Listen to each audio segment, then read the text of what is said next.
Bem, boa noite a todos. Gostaria aí de, enfim, agradecer a presença de vocês nessa nossa terceira aula, onde nós vamos falar sobre M&A. Na verdade, a ideia surgiu dos alunos da São Francisco, alunos de todos os anos, de justamente formar um grupo de profissionais, né, que atuam nessa área de forma militante e que tem uma grande representatividade no mercado, para que a gente possa tratar de assuntos de fusões e aquisições, né? Eu sou o professor Roberto Quiroga Mosqueira, eu estou justamente colaborando aí com os alunos nesse projeto e justamente como uma forma de extensão universitária da própria São Francisco, né? Hoje nós temos aí dois convidados. Eu tenho a felicidade de ser dois grandes advogados, brilhantes advogados, e meus sócios também, por coincidência, né? O João Ricardo e o Marcelo Recupero, pessoas assim que têm uma experiência muito grande, mas eu vou deixar para o Ítalo os apresentarem e desejo a vocês aí uma boa aula e que tudo corra bem. Um abraço aí, boa noite. Obrigado, professor, pelas palavras.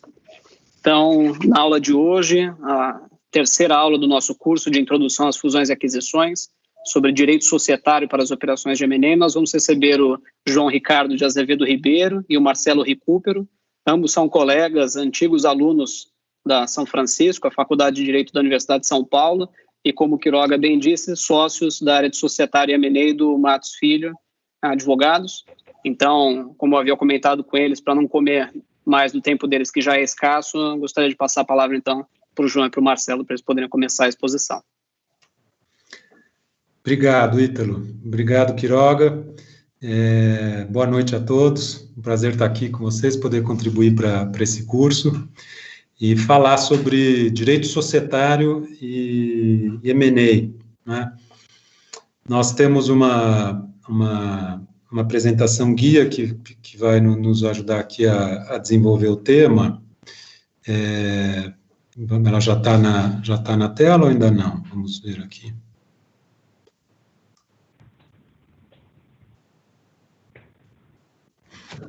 Eu ainda não estou vendo vocês, Ítalo e Guilherme, vocês já têm ela na tela? Está entrando na tela agora, João. Tá bom. Ok.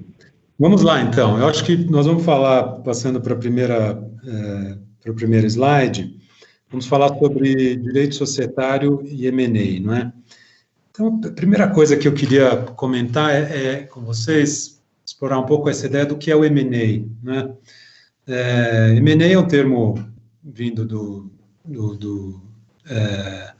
um jargão americano, inglês, que significa Mergers and Acquisitions, que no Brasil nós traduzimos para fusões e aquisições. É uma designação imprecisa do que é um M&A, né? Porque fusões e aquisições limita muito o objeto desse tipo de operação. Fusões, como a gente até vai falar um pouco mais para frente, é um tipo de reorganização societária bastante específico, onde duas empresas se juntam e dão origem a uma terceira empresa. Aquisições é uma expressão genérica que significa muitas coisas, não é? Ela pode significar uma compra e venda, uma subscrição de um ativo, de um patrimônio, de uma participação societária, mas genericamente o termo designa, então, essas operações onde eu tenho uma movimentação de um ativo, ou de um passivo, ou de um patrimônio.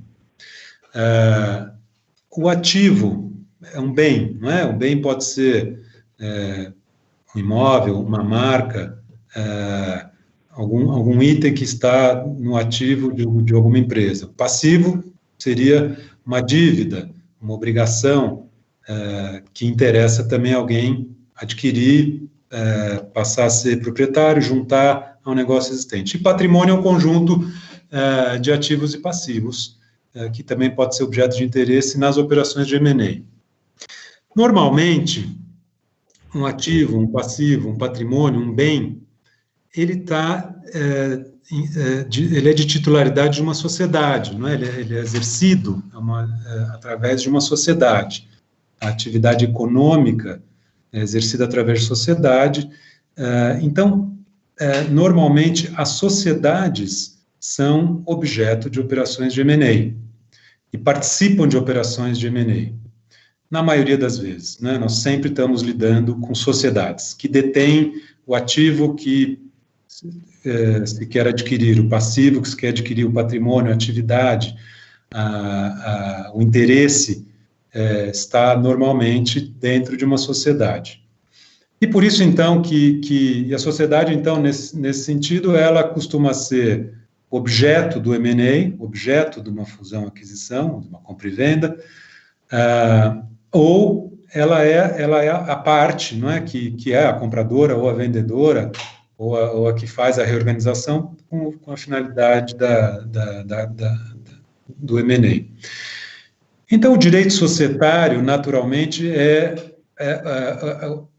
a área do direito mais relevante nessas operações, porque sempre nós temos uma sociedade envolvida. Então, as regras que regulam o funcionamento da sociedade, o relacionamento entre os sócios, as condutas, são regras societárias.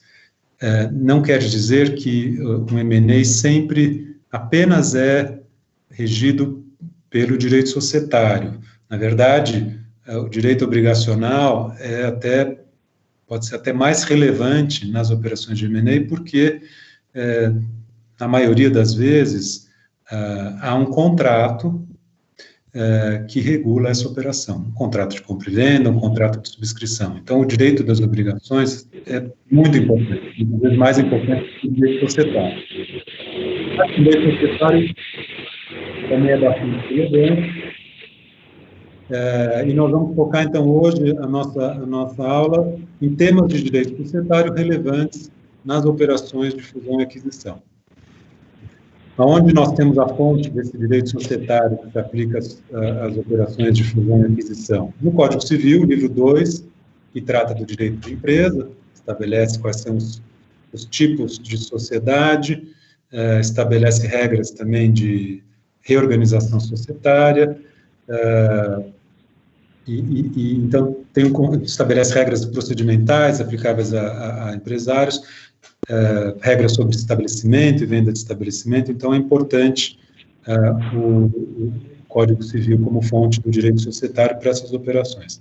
A lei das SA, evidentemente, tem um conjunto aí de institutos que são usados, super relevantes em quase todas as operações de M&A, até por a lei das SA ser usada supletivamente para as limitadas, na maioria das vezes.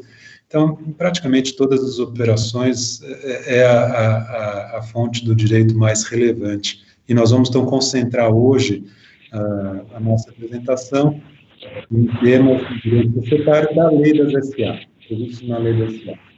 E a regulamentação complementar também do Registro do Comércio e da Comissão de Valores Mobiliárias, no que diz respeito às companhias abertas. Nós não vamos falar hoje sobre o direito societário regulado pela CVM ou os órgãos do Registro do Comércio, mas é uma fonte importante do direito societário, que a gente não pode deixar de mencionar. Vamos, então, passar para a primeira... Nós vamos, então, falar... dividimos aqui a apresentação, primeiro, para falar de aspectos societários de uma operação envolvendo uma... Podemos passar para a próximo slide. Primeiro, nós vamos falar sobre operações de compra e venda de participação societária, depois de subscrição de capital, depois vamos entrar em reorganizações societárias, que também são formas societárias de fazer uma operação de M&A. Então, Marcelo Recupero vai tocar essa parte agora para nós. Obrigado, João. Obrigado também ao Ítalo Quiroga pelo convite. Uma alegria aqui fazer parte.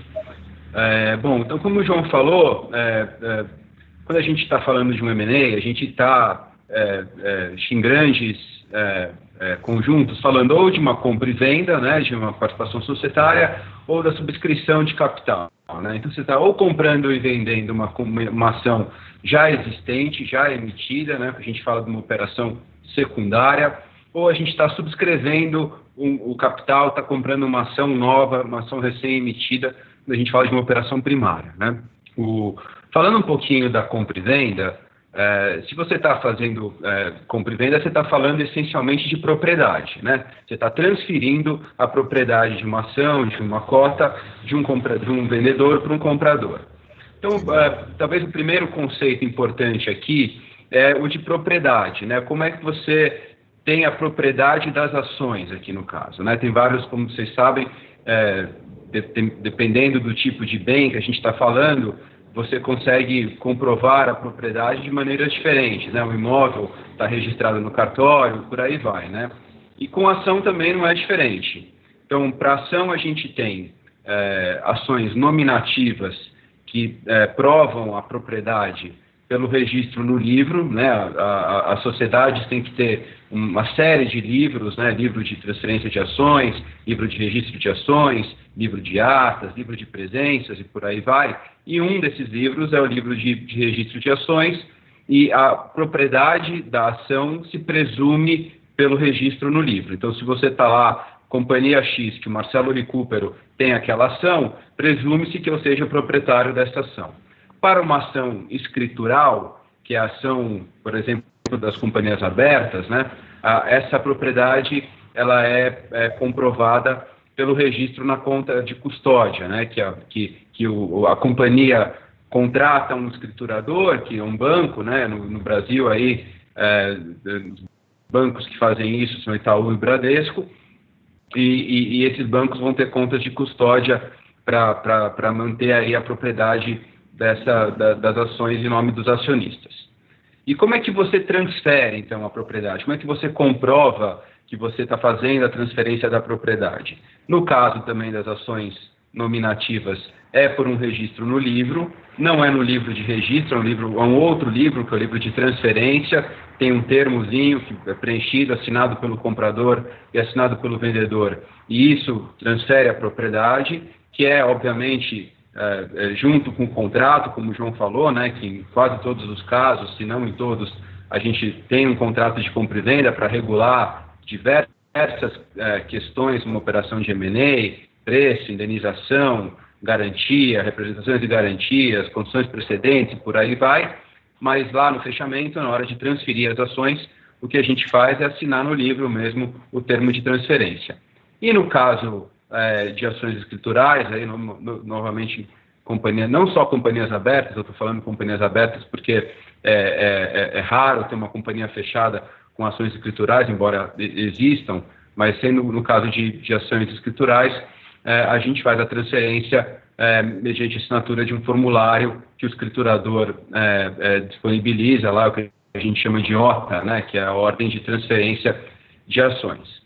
Então, assim, esses são conceitos básicos, mas são importantes, né, de você entender como é que você comprova a propriedade de uma ação e como você transfere a propriedade dessa ação.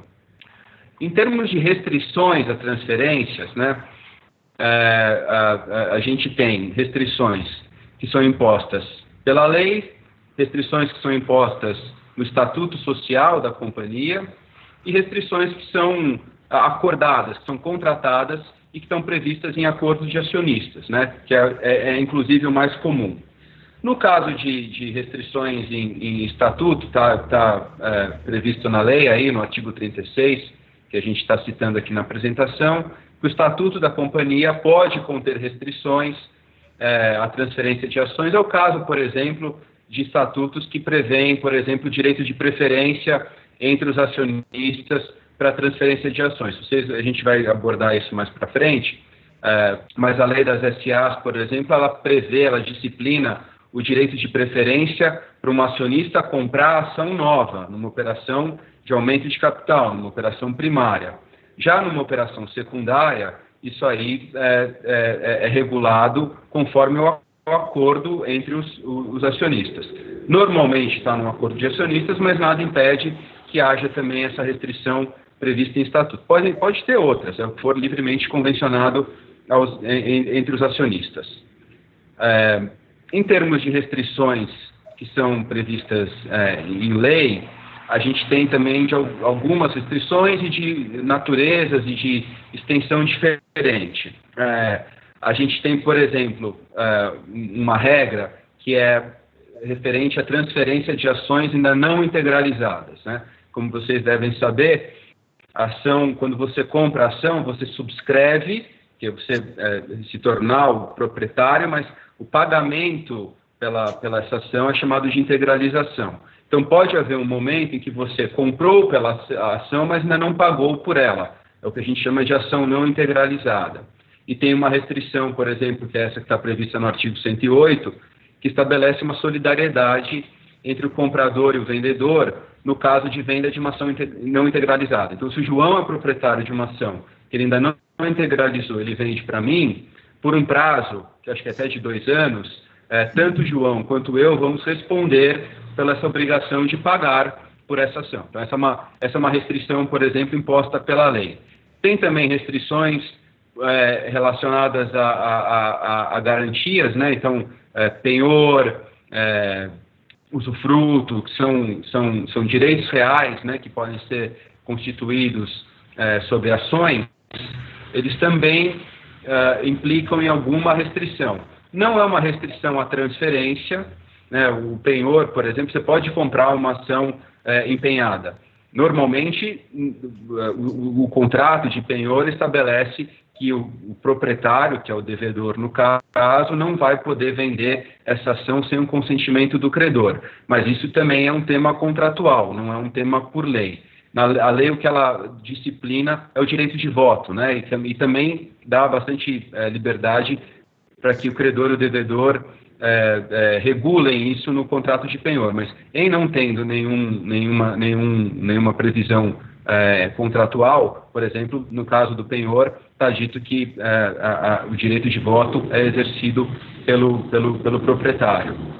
E por aí vai. Eu falei um pouco mais rápido desses dois para falar do terceiro caso, que é o acordo de acionistas, né, que está previsto na lei, no artigo 118. A gente vai tratar disso em diversos momentos aqui da apresentação, mas acho que em termos de restrição à transferência, o mais habitual é ter um acordo de acionistas, que aí vai estabelecer o direito de preferência, né? E aí a gente também, trazendo um pouco do direito americano, tem o right of first refusal, tem o right of first offer, que é direito de primeira recusa, direito de primeira oferta, tem o tag along, tem diversas restrições à transferência de ações que podem e normalmente são previstas em acordos de acionistas. Como a gente está falando de acordo de acionistas, eu queria só mencionar talvez 2 ou 3 comentários importantes, também daria para fazer uma aula inteira, né, sobre acordo de acionistas, mas talvez os 2, 3 pontos mais importantes seria a importância de você registrar o acordo de acionistas, de arquivá-lo na sede da companhia, porque daí a companhia tem que observar as disposições do acordo, e esse acordo passa a ser oponível, né, a terceiros. O acordo de acionistas tem execução específica. A execução específica tem seus problemas no Brasil, né, como vocês devem saber, é difícil a gente conseguir execução específica de uma obrigação de fazer, que é o caso, por exemplo, de transferir uma ação, mas o fato é que existe por disposição legal expressa na lei das SAs a execução específica para acordo de acionistas e que em determinadas circunstâncias, especialmente para voto e tudo mais, funciona bastante bem, é bastante efetivo. E também existe, acho que 2 disposições no artigo 118 que são muito importantes, também sobre o acordo de acionistas, que é o direito de o presidente de uma assembleia de acionistas ou reunião de conselho não computar votos que são proferidos em desacordo com o que está previsto no acordo de acionistas. Então, por exemplo, eu e o João temos um acordo em que a gente tem uma reunião prévia em que o voto do João prevalece sobre o meu. Se eu compareço numa assembleia, a gente fez a reunião prévia, o João vota num sentido, eu voto num sentido contrário, eu estou violando esse acordo e o presidente da mesa tem a obrigação, tem o dever de não computar o meu voto porque eu estou violando o acordo de acionistas. E similar a esse também importante é o direito que o acordo de acionistas confere também a um acionista de votar pelo outro acionista que se abstenha ou se ausente de uma reunião. Então, nesse mesmo exemplo, se eu não comparecer a essa assembleia, o João vai poder votar com as minhas ações, porque a gente tem esse regramento no nosso acordo de acionistas. Não sei se o João quer fazer algum comentário ou se eu posso passar para a subscrição. Eu queria, na verdade, chamar atenção para a relevância de investigar esses elementos de propriedade e de ônus ou restrições sobre as ações como parte do processo de M&A, não é? Vocês já devem ter ouvido ou tido a experiência de que parte do processo de M&A é a due diligence, né? A investigação que se faz dos temas relevantes do objeto do negócio. No caso da propriedade das ações, a lei diz que se presume proprietário aquele que está registrado no livro, mas a origem da propriedade de participação societária, ela é muito importante ser analisada, né? Muitas vezes você adquiriu a participação societária fruto de uma reorganização societária em que você recebeu aquela participação societária involuntariamente, né, por ser acionista de uma outra empresa, incorporada, fundida, cindida.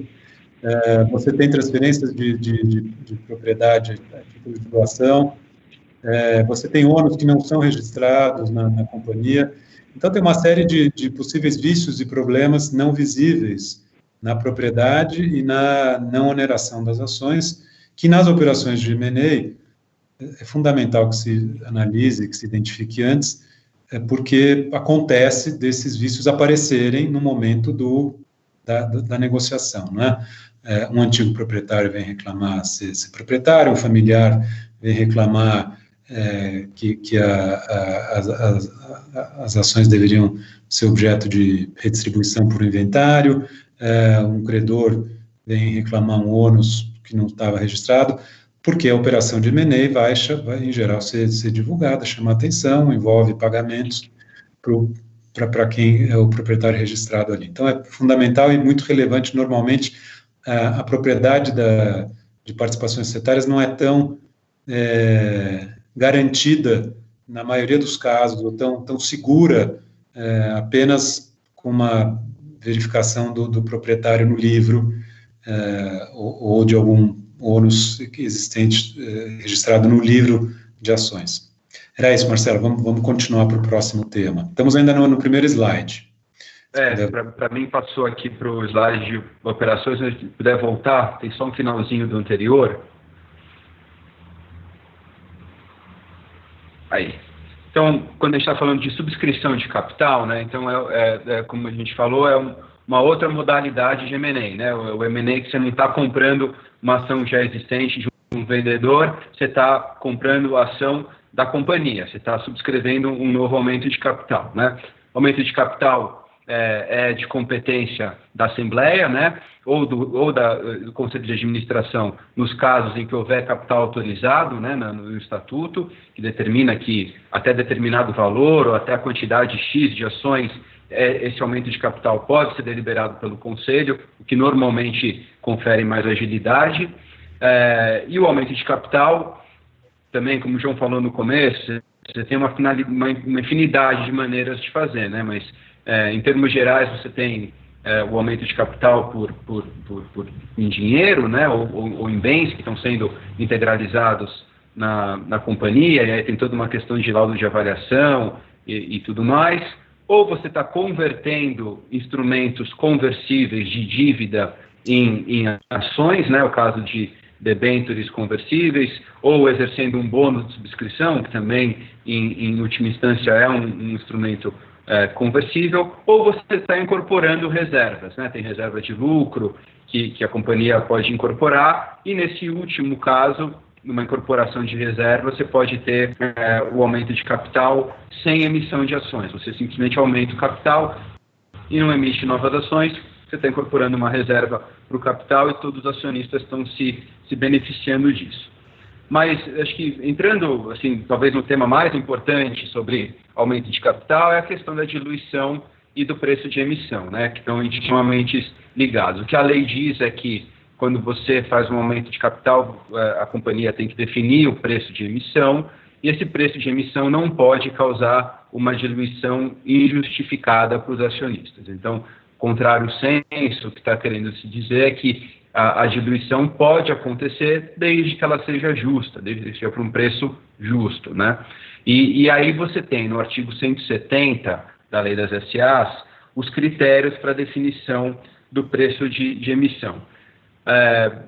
E aqui tem alguns temas interessantes, né? Eu acho que talvez, antes de falar dos temas, mencionar os critérios, né? A lei diz que os critérios são a perspectiva de rentabilidade da companhia, o que normalmente se verifica através de um laudo, né? Feito por um avaliador, um banco de investimento, via de regra é por fluxo de caixa descontado, mas pode ser alguma outra metodologia, mas acho que quando a gente está falando de rentabilidade, a gente, 95% dos casos, vai estar falando de um laudo. Valor de PL, né, valor de patrimônio líquido da companhia, que é o valor de balanço, né, o valor do patrimônio líquido dividido pelo número de ações, vai dar o valor do PL por ação, ou cotação, obviamente, para as companhias que têm cotação, que têm ações em bolsa. O que a lei diz é que esses critérios podem ser utilizados de maneira isolada ou combinada, e que fica, de fato, a critério da administração propor um preço que ache justo. É bastante interessante aqui ver nesses casos que, embora acho que na maioria dos casos que a gente tem, de fato, a gente use sempre um desses critérios, existem casos em que se faz um outro critério. Por exemplo, nas conversões de dívida em capital, que estão famosas, ou estão mais comuns atualmente, em função de várias companhias, né, que tinham endividamento pesado e entraram em recuperação judicial e tiveram a dívida convertida em capital, caso da Oi, caso da antiga OGX, caso da Eneva e tem algumas outras. Nesses casos, como normalmente se tem uma negociação entre credores e acionistas, em que chega num valor final, né? Olha, o credor vai ter X% da companhia, 80%, 90%, 70%, 100%, seja o que for. O preço de emissão, por exemplo, nesses casos, acaba sendo uma conta de chegada. E aí tem sempre uma discussão se esse preço de emissão, que é uma conta de chegada, ou que é qualquer outro critério, que não desses 3 critérios da lei, se é um preço justo. E a gente tem muitos casos no escritório, João vai lembrar também, de questionamentos, né, de aumentos de capital que podem ter sido feitos no contexto de um terceiro entrando, né, de um M&A, ou até um aumento de capital privado, em que não tem nenhum acionista terceiro entrando, em que há uma discussão importante sobre a diluição. Sempre tem um argumento de que, olha, os acionistas têm direito de preferência. Então, se eles acham que o preço está baixo, eles podem exercer o direito de preferência e evitar a diluição. O direito de preferência é para todos. Vamos entrar no direito de preferência agora. Mas acho que esse argumento, por exemplo, já é um argumento que tem inúmeras decisões, já deixando claro que o fato de ter direito de preferência não elimina a discussão sobre o preço justo. Não é porque você tem um direito de preferência a todos os acionistas que você pode determinar o preço livremente. Pode ter acionista que não tem a disponibilidade no momento, não quer investir, e nem por isso ele pode ser diluído injustificadamente. Passando então para o direito de preferência, como eu estava falando, a lei determina então o direito de preferência que é proporcional, né? Todos os acionistas, portanto, têm direito de participar do aumento de capital de maneira proporcional à participação que eles detêm na companhia.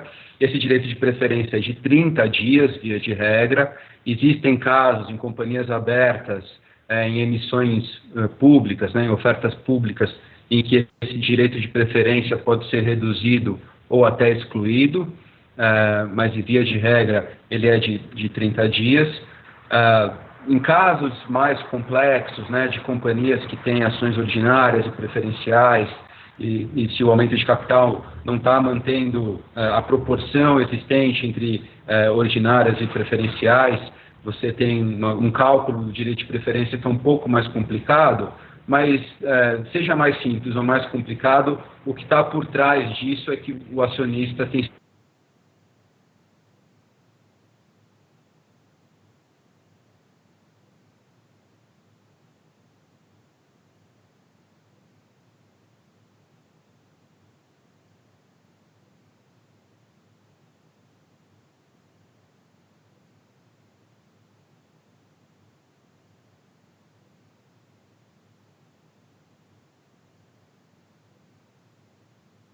porque, como eu falei no começo, esses instrumentos podem ser convertidos em capital e gerar uma diluição, se confere aos acionistas o direito de preferência para poder adquirir esses valores imobiliários.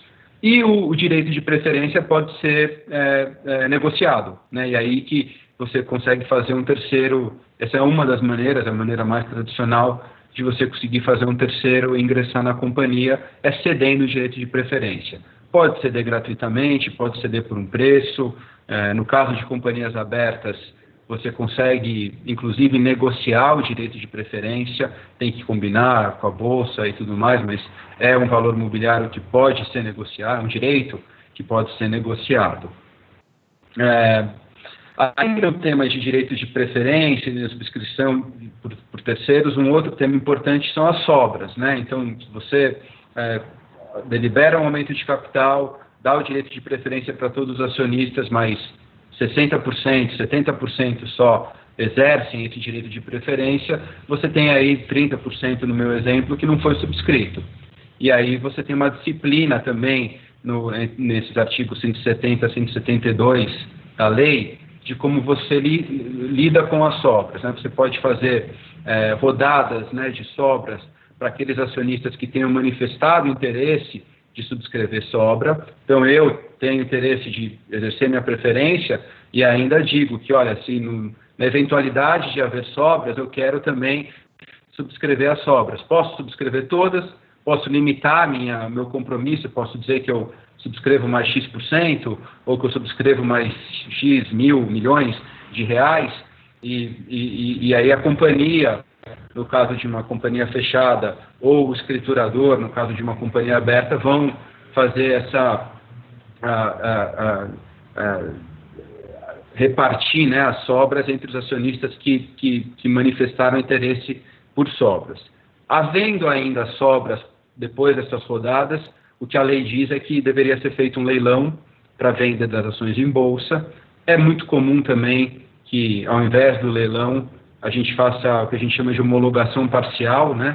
Então, a gente aprovou um aumento de capital de até 100 milhões, passou por 1, 2 rodadas de sobra e foi subscrito 90 milhões.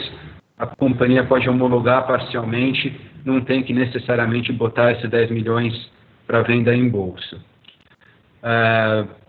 Talvez 2 últimos conceitos, um que normalmente a gente não se esquece, mas não é tão comum, mas quando é comum, cria um problemão. Eu, por exemplo, estou num caso atualmente que tenho esse problema, que é o aumento de capital só pode ser deliberado a partir do momento que você já tem 3/4 do capital integralizados.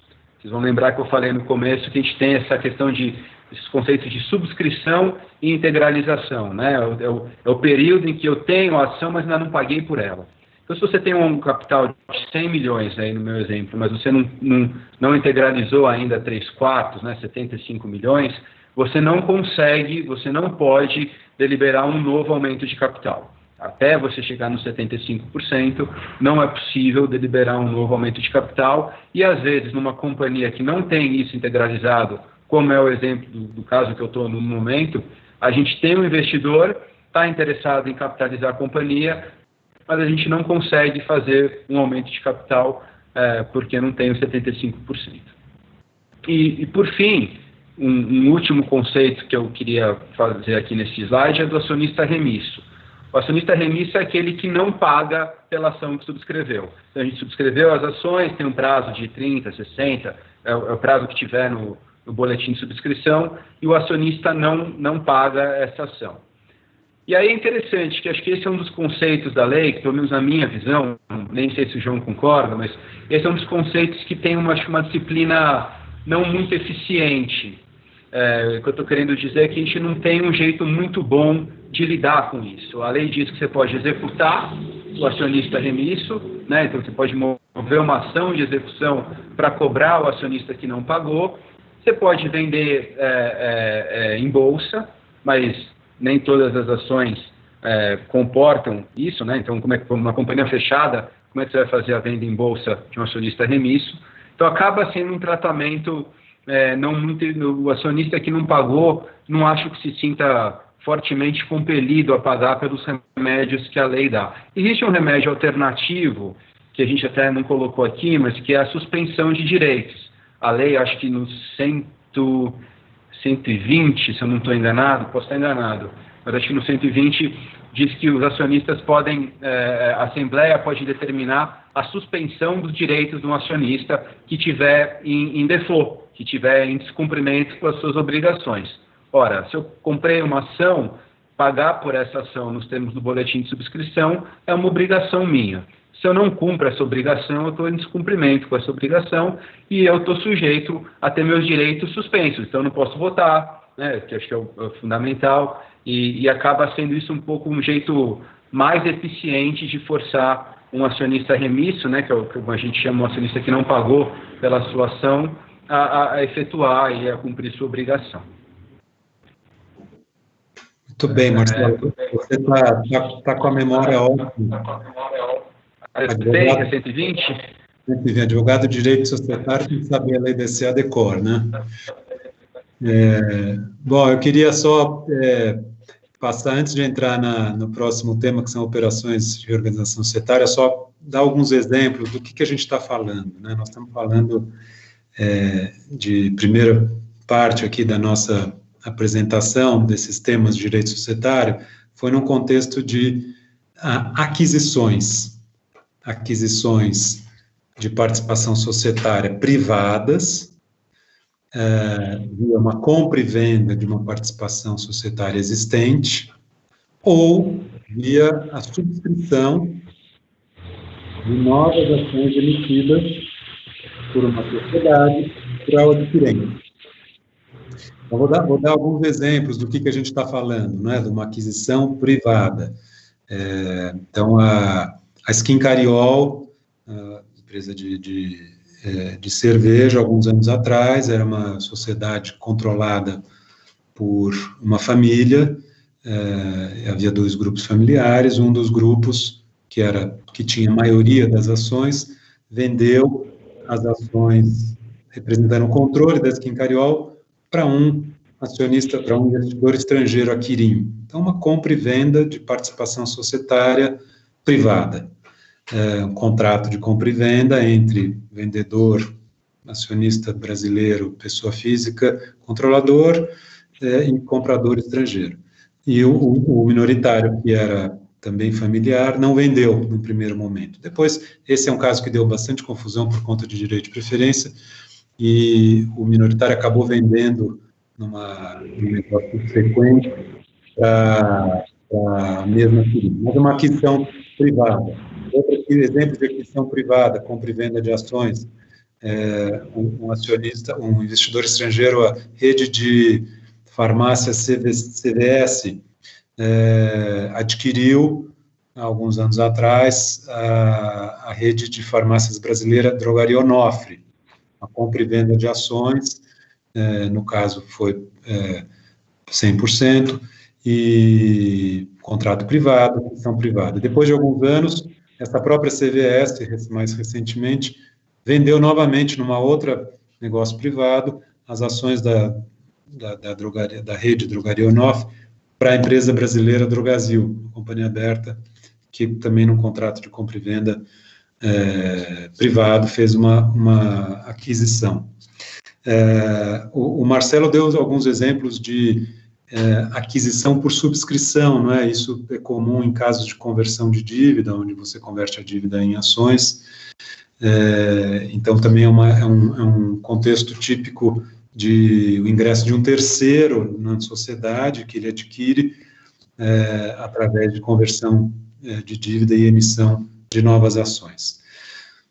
Há outras formas de aquisição, né, de adquirir uma sociedade, de adquirir o controle, de adquirir uma participação minoritária, que não através de uma aquisição direta de participação societária, através de um contrato de compra e venda ou de um contrato de subscrição. É através de operações chamadas reorganizações societárias. São formas para se atingir também o objetivo de adquirir um ativo, um passivo, um patrimônio, uma sociedade. Então, vamos falar um pouquinho sobre os tipos mais comuns de reorganização societária que são utilizados nas operações de M&A. O primeiro deles, a fusão, que dá nome, né, ao M&A, fusões e aquisições. Fusão é um instituto da lei da SA, previsto no artigo 228, uma operação envolvendo duas companhias, então, duas sociedades, que se unem, se combinam e são extintas com a formação de uma terceira sociedade. Isso é uma fusão, tipicamente prevista na lei da SA. O resultado da fusão é o desaparecimento das duas sociedades que se fundiram e a criação de uma nova sociedade. É bastante raro nós termos um M&A através desse instituto da fusão. Por quê? Porque operacionalmente é difícil você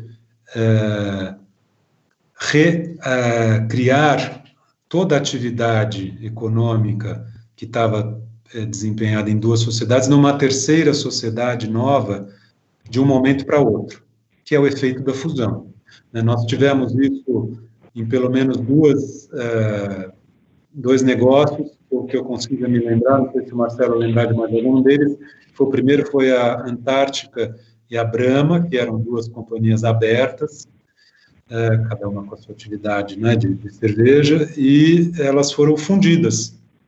E resultante dessa fusão foi a Ambev, que é uma nova companhia que, na época, então, passou a deter o patrimônio da Ambev, da Antártica, e o patrimônio da Brahma dentro de um novo CNPJ, né, uma nova pessoa jurídica, de uma nova sociedade. E os acionistas da Antártica e da Brahma foram consolidados numa nova sociedade. Então, esse é um exemplo clássico de uma fusão muito incomum.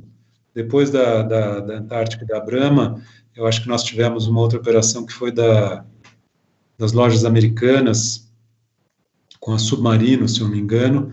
Eu acho que foi uma fusão também, não me lembro se houve outras no mercado brasileiro, pelo menos conhecidas de empresas maiores, eu não me lembro. Mas é uma forma de reorganização societária com um objetivo de combinação de negócios, né, de união de duas atividades, com um procedimento societário bastante específico. Nós não vamos entrar no procedimento aqui, porque também não mereceria aqui uma outra aula para falar dos procedimentos.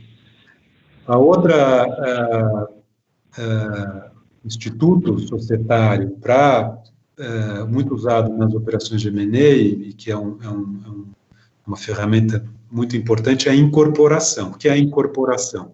Incorporação é a operação através da qual uma sociedade absorve uma outra sociedade ou um pedaço dessa outra sociedade.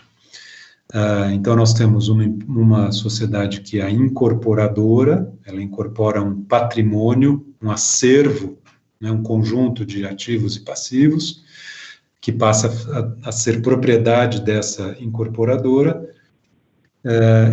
e a incorporada, que é uma empresa que tinha esse patrimônio e que é extinta por força da incorporação.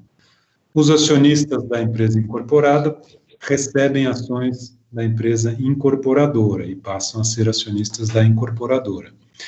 Então, é uma forma de aquisição desse patrimônio que não por um contrato de compra e venda. Eu não estou adquirindo através da compra das ações da empresa, eu estou comprando a própria empresa e passando incorporá-la, considerá-la no meu patrimônio, eu, empresa incorporadora, e fazendo uma troca de ações para que o acionista da empresa incorporada passe a ser acionista da empresa incorporadora.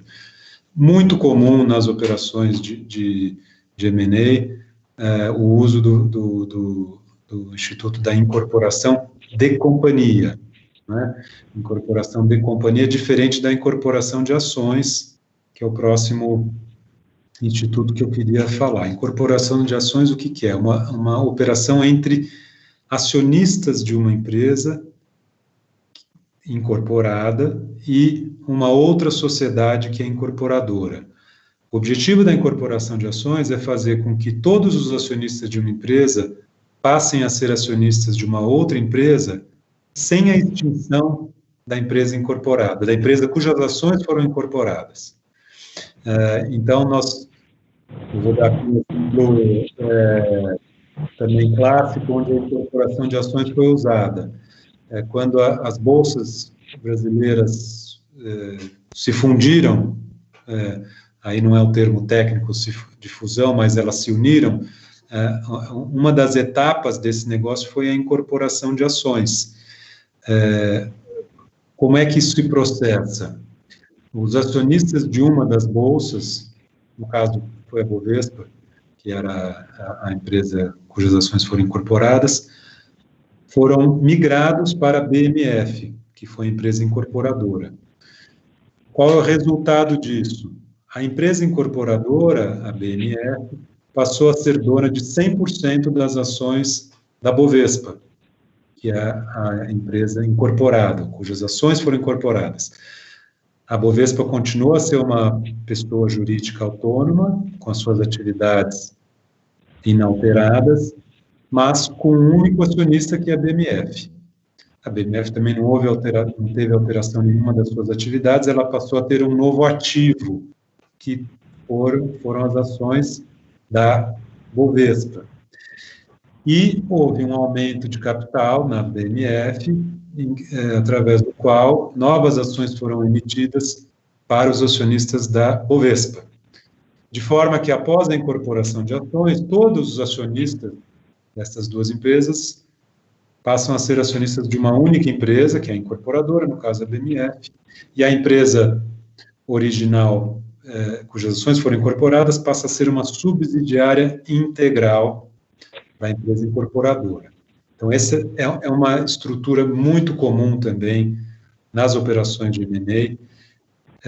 Ela tem a vantagem de preservar as pessoas jurídicas inalteradas e as atividades dessas pessoas jurídicas dentro do mesmo CNPJ, sem nenhuma necessidade de adaptação, e ela move apenas os acionistas. O pagamento dessa operação, normalmente, não é feito em dinheiro, é feito em ações, é uma operação de troca de ações. Então, a incorporação de ações, ela não pode ser utilizada quando o negócio é de compra e venda, o negócio depende de um pagamento apenas em dinheiro para os acionistas vendedores, né? Na verdade, os acionistas incorporados continuam acionistas, eles não vendem as suas ações. Então, é diferente de uma aquisição de participação societária, é uma reunião de acionistas através de uma incorporação de ações. Muito comum também e muito útil. Mas é uma operação de acionistas, não é uma operação de companhias, e também não tem um elemento de pagamento em dinheiro. É possível uma sofisticação dessas operações para haver um componente de dinheiro também na troca dessas ações. Então, em algumas das operações que nós temos, inclusive na BMF Bovespa, na Fibria e Suzano, que é uma operação recente também, onde foi usada essa estrutura de incorporação de ações, há um outro elemento aí agregado a essas operações para comportar, além da troca de ações, né, do acionista incorporado pelas ações da incorporadora, também um pagamento em dinheiro. Isso normalmente é feito através da criação na incorporação de ações ou numa incorporação de companhia prévia, que pode ser também parte desse processo, e na parte de ações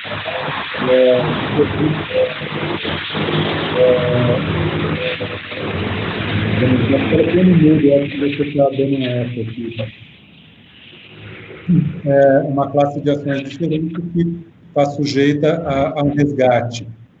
Esse resgate pode ser feito no âmbito da operação de M&A com pagamento em dinheiro para o acionista que foi incorporado. Então, é uma variação e uma ferramenta que também é utilizada nessas operações para possibilitar o pagamento em dinheiro, que não seria possível só através de uma incorporação, seja de companhia ou seja de ações, que são operações onde você tem uma troca de ações, né? Eu troco ações da empresa incorporada por ações da empresa incorporadora.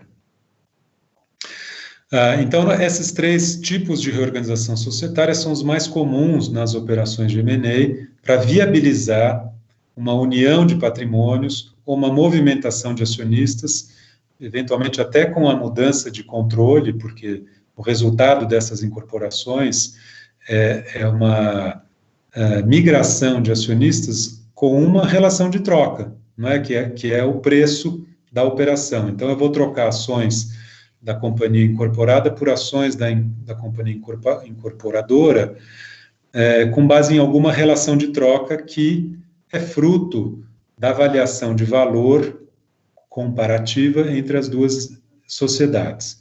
Então, eu faço uma proposta, né, para os acionistas, normalmente isso é feito pelas administrações das empresas ou pelo acionista controlador, de troca de ações via incorporação, assumindo um valor de cada uma das empresas, que é um valor proposto e deve ser justificado, que gera uma relação de troca que equivale a um preço, né? Eu vou, em troca das minhas ações, receber ações de uma nova sociedade.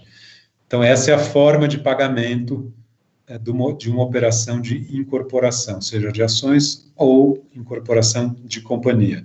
O pagamento é feito em ações, há uma relação de troca determinada por uma avaliação de valor, que é uma avaliação proposta pelos acionistas e pelos administradores e que está sujeita também a uma discussão e a uma proteção também dos acionistas minoritários, que nós vamos falar um pouquinho mais para frente. Vamos seguir, então, aqui. Na segregação de patrimônio, nós temos aí opções de pagamento que são utilizadas nessas operações, né? O primeiro forma de pagamento das reorganizações societárias, como eu falei, é a troca de ações, né, a entrega de ações.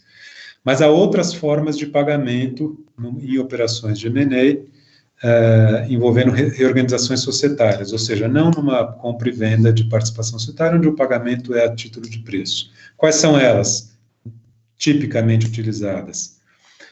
Primeiro, a redução de capital. Redução de capital é uma operação prevista na lei das SA, artigo 173 e 174, de devolução de dinheiro para os acionistas. A redução de capital pode ser feita também por compensação de prejuízos acumulados que a empresa tenha. Não é o caso aqui, no nosso exemplo de uma operação de M&A, a redução de capital que nós estamos tratando é uma redução de capital com devolução de dinheiro para os acionistas. Essa devolução de dinheiro muitas vezes é feita de forma preparatória, não é, ao M&A.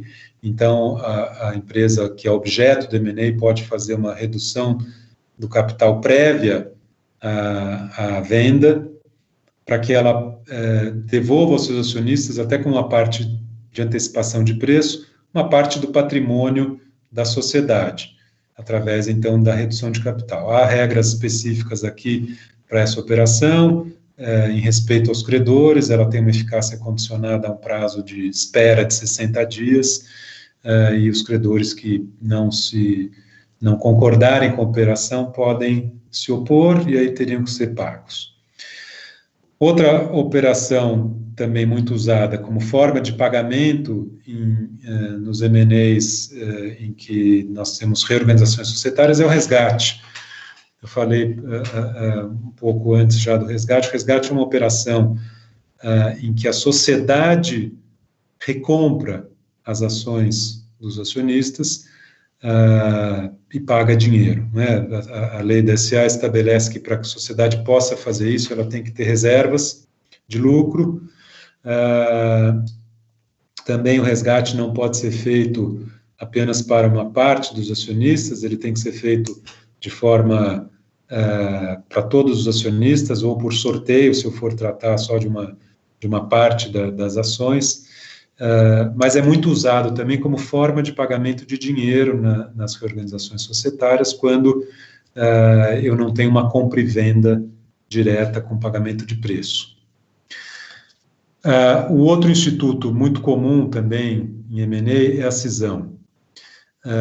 A cisão é uma forma de segregar patrimônio de uma sociedade, né? Então, quando tenho interesse de adquirir apenas uma parte do patrimônio de uma empresa, não vou comprar, então, as ações dessa empresa, porque ela tem ativos e passivos que não me interessam. Então, a cisão é a forma de separação do patrimônio de uma empresa, e essa separação pode ser feita através da criação de uma nova sociedade para a qual esse patrimônio é migrado, ou a transferência desse patrimônio para uma sociedade já existente. E aí nós estaremos falando de uma cisão com incorporação do patrimônio segregado para uma outra sociedade. Mas é muito usado nas reorganizações societárias de M&A porque ele delimita dentro de uma sociedade que é o target, é o objeto da compra, apenas o patrimônio que é desejado. Então você tira da empresa que vai ser alienada aquilo que não interessa ao comprador. Ou ao contrário, você transfere para uma nova empresa, ou para uma empresa já existente, apenas o patrimônio que interessa ao comprador, e aí o negócio é feito com a participação societária, com as ações dessa nova empresa que recebeu o patrimônio. Normalmente pode ser uma empresa nova, que aí não tem contingências do passado, então é muito usado também nesse contexto onde existe uma intenção do comprador de não se responsabilizar por contingências passadas de uma atividade que não lhe interessa. Então, a cisão é usada para essa finalidade também, não é? De segregar responsabilidades do passado. Eu transfiro o patrimônio sem contingências para uma outra sociedade e essa sociedade é vendida. Existe na cisão uma questão de sucessão, não é? A lei da SA, no artigo 233, trata disso. É possível contratar uma cisão sem solidariedade entre a empresa que era proprietária do patrimônio e a empresa que recebeu esse patrimônio após a cisão. Então, essa solidariedade pode ser, essa não solidariedade pode ser contratada na documentação da cisão. Para fins tributários e trabalhistas, essa não solidariedade societária não é oponível em todos os casos, né? Ou pode não ser totalmente oponível para o fisco ou para os credores trabalhistas. E aí, nos contratos de M&A, a gente lida com essa questão de sucessão da empresa que recebeu o patrimônio por cisão, como uma indenização do vendedor para o comprador em caso de sucessão dessas responsabilidades que não foram objeto do negócio. Por fim, eu queria também falar de dividendos, que é uma forma também de pagamento em operações de M&A, que pode ser usada também na estruturação de uma operação, não é? As sociedades têm resultados, anualmente esses resultados têm que ser destinados para reservas ou para dividendos. Após a destinação anual, que acontece na Assembleia Ordinária Anual da sociedade, a sociedade passa a ter reservas se ela não distribuiu todo o resultado como dividendos. E numa operação de M&A, é muito comum que essas reservas de resultado não distribuído como dividendos sejam utilizadas como parte do preço, não é? Tem uma conveniência fiscal, muitas vezes, porque os dividendos não são tributados, a distribuição de dividendos não é tributada para o acionista, mas também pode ter uma questão de financeira mesmo, né, de ser conveniente que uma parte do pagamento, para evitar até um desembolso do comprador, seja feita com recursos que a própria empresa target tenha e seja parte da avaliação de preço. Então, uma sociedade pode distribuir dividendos intermediários ou intercalares, ou seja, além dos dividendos obrigatórios ou dos dividendos que são distribuídos ordinariamente numa assembleia, esses dividendos intermediários ou intercalares podem ser distribuídos ao longo do ano. Então, numa operação de M&A, pode haver essa distribuição prévia ao fechamento da operação para o vendedor, né, para o acionista vendedor, seja como dividendos intermediários, que são aqueles dividendos pagos contra lucros acumulados de outros exercícios, seja de dividendos intercalares, que são aqueles dividendos pagos contra o lucro o resultado gerado no próprio exercício. Então, essa diferença entre intercalares e intermediário. Então, é uma ferramenta também bastante utilizada como forma de pagamento para o acionista vendedor numa operação de M&A, em geral parte aí de uma reorganização societária também da companhia previamente ao negócio ser concretizado. Marcelo, tem algum comentário para adicionar?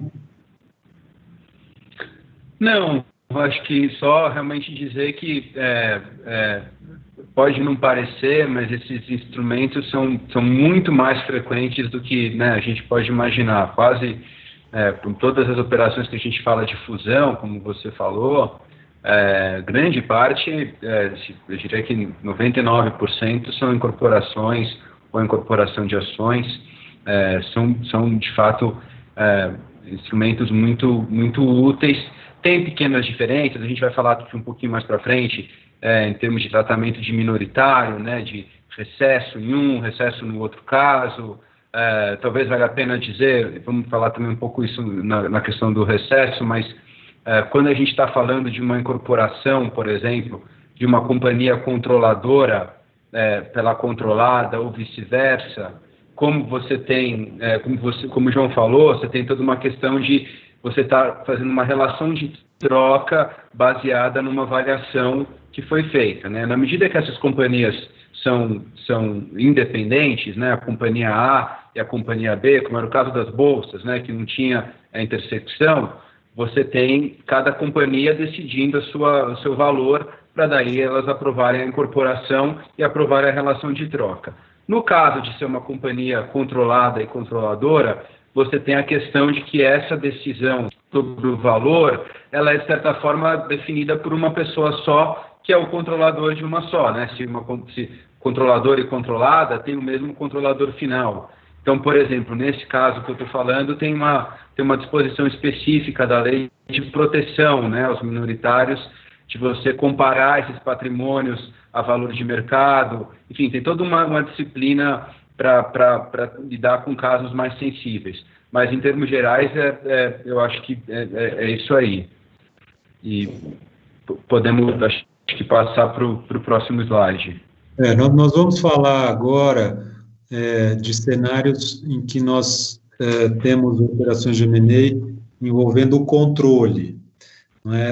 A aquisição de controle pode ser por uma aquisição de 100% da companhia, onde isso representa, evidentemente, a aquisição de controle, ou pode ser por aquisição apenas de uma maioria que represente o controle, e aí eu tenho acionistas minoritários, nesse caso, que não são parte da operação, e aí terão alguma proteção ou terão direitos que têm que ser observados pelo controlador, que aliena apenas uma parcela majoritária que representa o controle e não 100% da sociedade. Então, nós vamos falar agora nesse contexto de controle, não é? No M&A que envolva controle.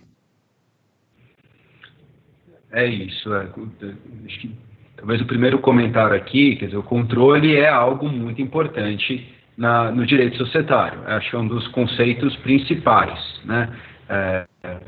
Vocês devem conhecer, tem uma obra clássica, por exemplo, do Fábio Comparato, que fala só sobre isso, né? O poder de controle nas sociedades por ações. Então, daí a importância do tema, tem a responsabilidade do controlador e tudo mais. Uma das principais proteções para os minoritários numa operação de controle então, a questão da alienação de controle é a oferta prevista nesse artigo, no 254A da Lei das SAs, que procura conferir aos acionistas minoritários o direito de participar dessa operação de alguma forma. Então, o que fala esse artigo 254A?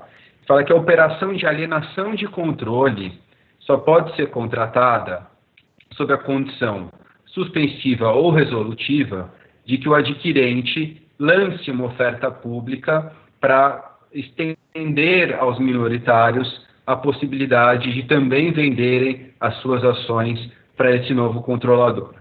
E aí, então, nesse artigo tem uma série de conceitos que são complicados, acho que não é o caso aqui da gente entrar a fundo em todos eles, mas eu vou mencionar rapidamente. Então, primeiro é esse conceito de alienação de controle. E aí tem uma série de discussões em decisões de CVM, tentando caracterizar o que é alienação de controle, né? Então, você tem casos muito simples, né? Você tem uma companhia aberta em que um acionista tem 70% da companhia. Se esse acionista vende 70%, ele está alienando o controle.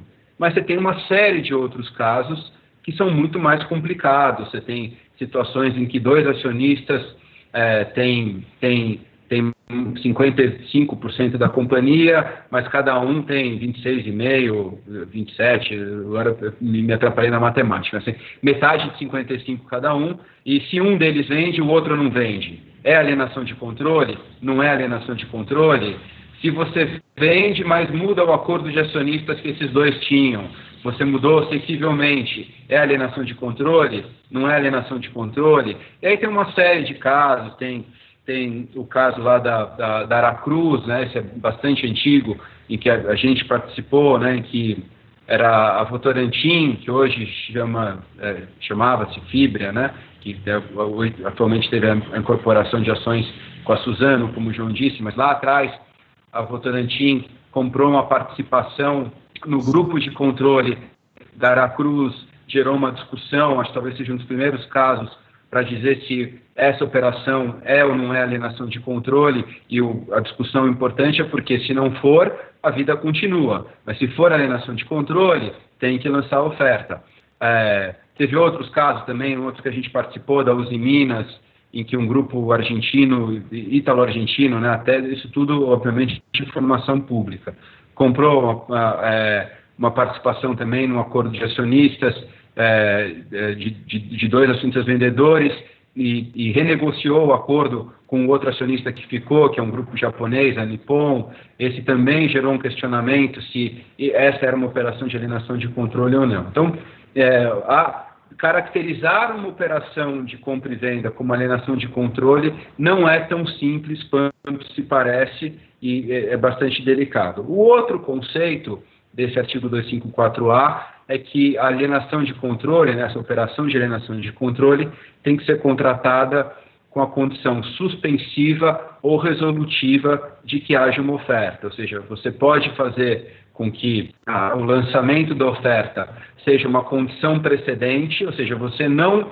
concretiza a compra do controle se você não tiver feito a oferta antes, ou uma condição resolutiva. Contrário, você pode concluir a operação, mas ela pode ser desfeita se você não lançar a oferta. Acho que é muito mais comum que a operação seja com condição resolutiva. Eu até, assim, de cabeça, não estou conseguindo lembrar de uma que tenha havido condição suspensiva. Até porque todo o procedimento de oferta, essa oferta é uma oferta registrada na CVM, né? Tem ofertas registradas e não registradas. A oferta por alienação de controle, a gente chama a oferta do tag along, ela é registrada, tem sua burocracia. Então, normalmente é muito mais comum que seja uma condição resolutiva. E acho que talvez o último conceito é que a lei das SAs diz que essa oferta tem que ser por 80% do valor pago por ação do controlador, né? Então, se eu estou fazendo uma oferta para o controlador por R$100 por ação, essa oferta pública, essa OPA de tag along, teria que ser por, no mínimo, R$80 por ação. Essa diferença de 20 seria o que a gente chama do intangível do poder de controle, né? Se eu sou minoritário, é admissível ou é natural que eu receba um pouco menos do que o controlador, porque ele tem um bem que eu não tenho, que é o controle. Mas essa questão dos 80%, ela tem também um tratamento muito específico, né? O primeiro é que a própria lei das SAs, nesse artigo 254, diz que essa oferta de tag along é direcionada só para os acionistas ordinaristas, quem tem ação ordinária, ação com voto. Mas a própria lei das SAs, no artigo 17, que é o artigo que trata das ações preferenciais, elenca direitos que as preferenciais podem ter para ser negociadas em bolsa. Então, se eu sou uma companhia, tenho ação preferencial e quero negociar essa ação preferencial em bolsa, eu tenho que dar certos direitos para essa ação.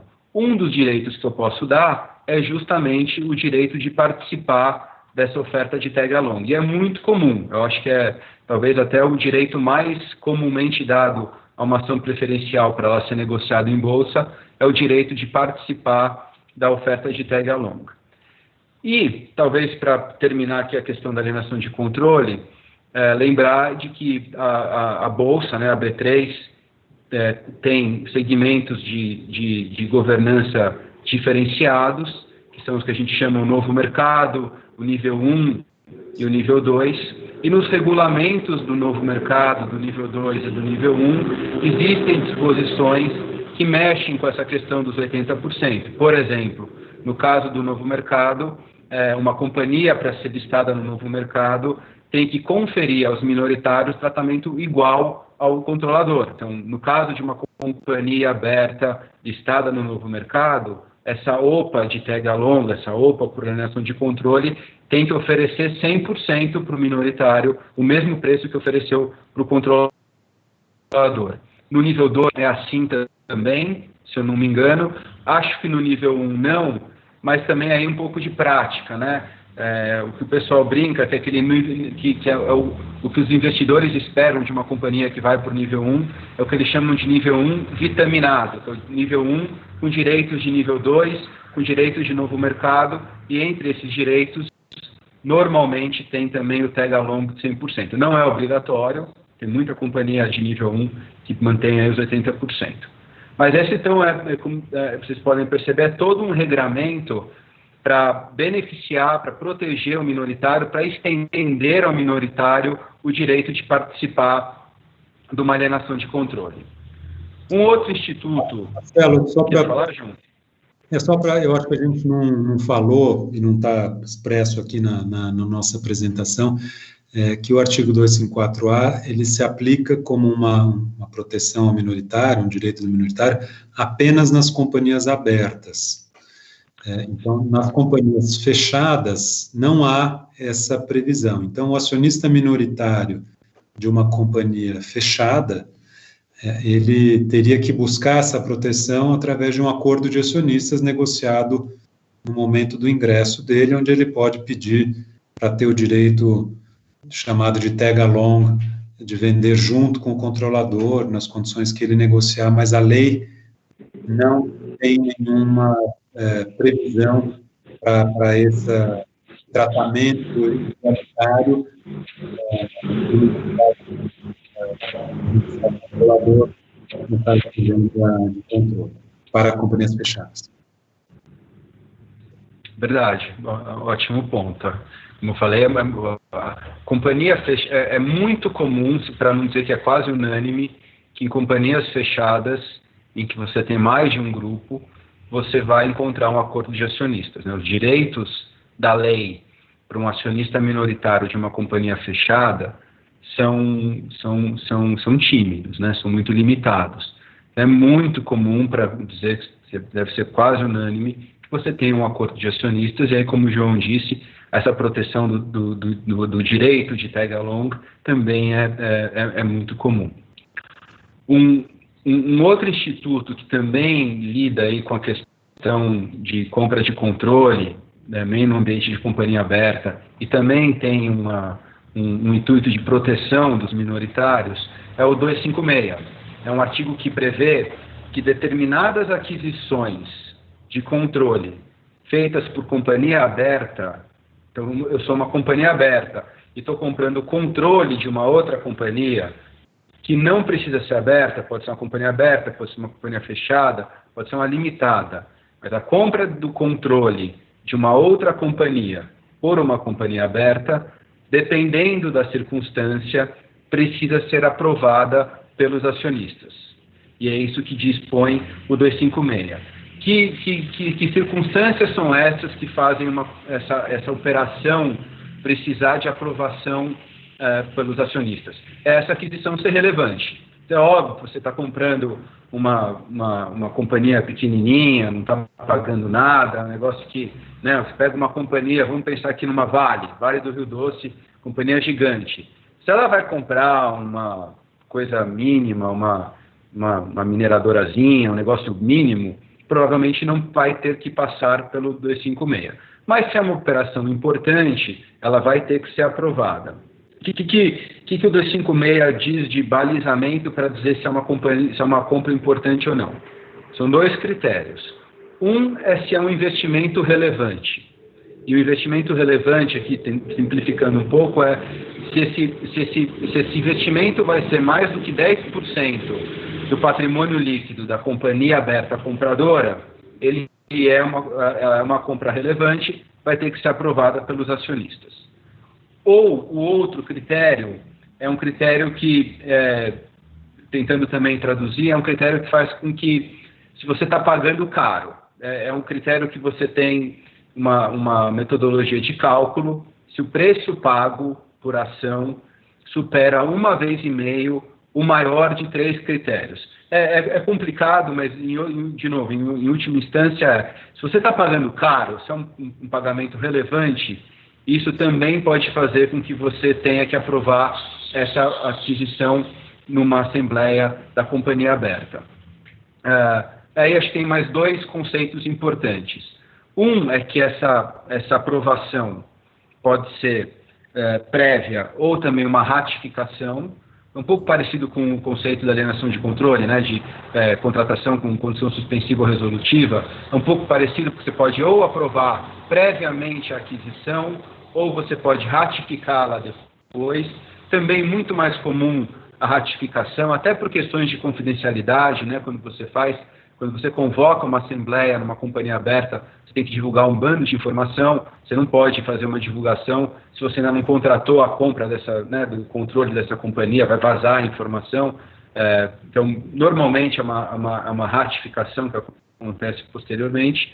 Mas acho que talvez o conceito mais importante aqui, além da própria aprovação, né, que já é uma proteção para os minoritários, é que dependendo do que faz... dependendo do que faz essa operação ser aprovada, um dos dois critérios que eu falei, se for o segundo critério, o critério do pagamento por um preço caro, por um preço relevante, o acionista minoritário tem direito de retirada da companhia. A gente vai falar de direito de retirada no próximo slide, mas é uma proteção para o minoritário. Eu sou minoritário.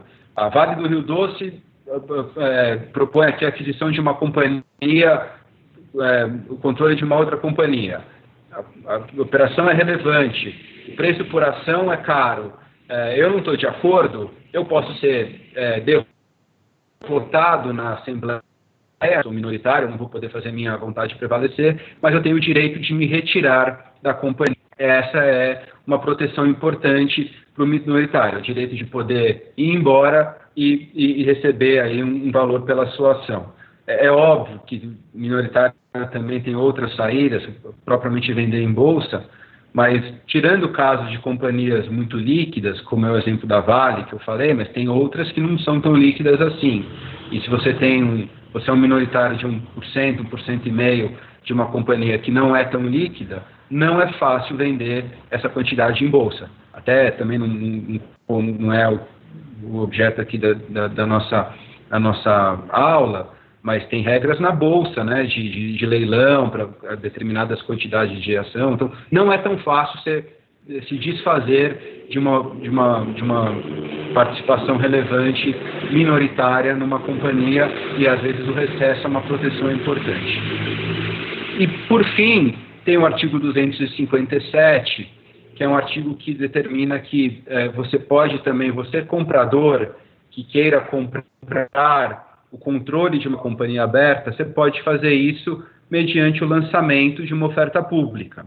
É um pouco o que a gente usa no caso das ofertas, né, que são famosas aí nas aquisições hostis. Né, você tem um jeito de comprar o controle de uma companhia aberta, que é negociar com o controlador, celebrar um contrato de compra e venda, como a gente falou no começo, e depois tem oferta de tag along, não tem, aí é outra discussão. Mas é um jeito de uma negociação privada você adquirir o controle. O 257, o artigo 257, prevê uma outra forma, que é uma forma de uma oferta pública, então uma oferta generalizada, que um comprador faz para comprar o controle de uma companhia aberta. Como é um controle, você tem que, no mínimo, colocar como objeto dessa sua oferta pública uma quantidade de ações suficiente para você deter o controle, 50% mais um. Pode ser menos se você, comprador, já tem 20%, você pode fazer uma oferta para 31%. Pode fazer para 100%, mas é uma maneira de você comprar o controle de uma companhia aberta aí, através de uma oferta pública e não de uma negociação privada com o controlador. Foi o que aconteceu, por exemplo, alguns anos atrás com a Eletropaulo. Talvez nem todos saibam ou se lembrem, mas teve uma série de ofertas públicas lançadas por compradores e ofertas concorrentes e disputa por preço. Foi super interessante, mas foi quase que um leilão, comparando-se aqui, né, foi quase que um leilão através de ofertas públicas. Era um que lançava uma oferta por um preço, outro lançava por outro, depois o outro revisava por um preço maior e por aí vai. E é também um jeito de proteger o minoritário, porque é uma oferta pública, é direcionada a todos. É óbvio que você pode, como eu falei, limitar a 51%, mas é uma oferta pública, e quem quiser aderir e vender vai quase sempre, mas via de regra, vai ter a chance de poder vender. Então, são 3 institutos aí da lei das SAs que procuram lidar com essas operações um pouquinho mais sofisticadas, um pouco mais sensíveis, que são as operações de compra ou venda de controle de uma companhia aberta, e proteger o minoritário nesse contexto. Muito bem, vamos então para o último slide aqui. Então, a lei contém vários artigos, disposições de proteção aos minoritários, normalmente para as operações de M&A que são resultado de uma deliberação de acionistas, onde o controlador, o majoritário, pode decidir sozinho. Não é? Então, para esse tipo de operação, a lei tem uma série de proteções aqui, de direitos e deveres que têm que ser observados, mas nós estamos numa situação daquelas operações em que eu fiz o M&A, eu vendi a companhia, vendi o patrimônio, mudei o controle, através de uma deliberação de assembleia, uma deliberação societária, e não através de uma compra e venda privada entre o controlador e um terceiro. Nesse caso, a proteção dos minoritários deveria vir de um acordo de acionistas, né? Porque na relação compra e venda direta da própria participação do controlador, sem afetar o minoritário, quer dizer, sem obrigar o minoritário a nada, normalmente não estaria incluso aqui nesses itens de proteção. Esses, então, são temas que decorrem de uma deliberação tomada pelo controlador, e aí, para ele tomar essa deliberação, ele tem que seguir certos princípios, e tem uma proteção para os minoritários, com consequência dessa deliberação, caso eles sejam dissidentes. Então, a primeira delas é o recesso, né? O recesso, o que é? É o direito de um acionista se retirar da sociedade e ser pago pelas suas ações. A lei estabelece uma série de hipóteses em que esse direito é conferido ao acionista dissidente, né? E estabelece que, se esse acionista exercer esse direito de retirada, então a companhia deverá pagá-lo no valor igual ao valor patrimonial da ação, ou se o estatuto, ou o valor econômico da ação, se o estatuto assim dispuser. Normalmente os estatutos não falam sobre isso, então, em geral, o recesso dá ao acionista dissidente o direito de sair da companhia recebendo o valor patrimonial da sua ação. Quando que há a lei da SPA estabelece algumas hipóteses de deliberação que dependem de um quórum maior, é um quórum de maioria absoluta do capital, e aí o artigo 137 indica que nessas hipóteses, em algumas delas, em certas condições, o acionista pode, dissidente, né, o minoritário que não concordou com a deliberação da maioria, pode sair da sociedade e pedir o reembolso das suas ações. Para temas de M&A, tem várias matérias, né, previstas no artigo 136 e 137 que dão direito de recesso, mas que nos interessa aqui em operações de M&A, especificamente nós temos o tratamento da fusão como uma hipótese de recesso para o dissidente. A fusão é uma matéria de deliberação de assembleia por maioria. Então, se eu sou minoritário e não concordo, eu posso sair da sociedade através do exercício do direito de recesso. Se eu não exercer o recesso, eu vou ser levado e vou estar sujeito à deliberação da maioria. Então, seja, no caso da fusão, eu vou passar a ser acionista de uma outra sociedade que é a resultante da fusão. Outra hipótese é a incorporação da companhia em outra. A incorporação da companhia, ou seja, ela deixa de existir e os acionistas dela recebem ações de uma outra sociedade. Para os minoritários dessa companhia incorporada, que forem dissidentes, também há o direito de recesso. Outra hipótese do artigo 137 de recesso é a cisão.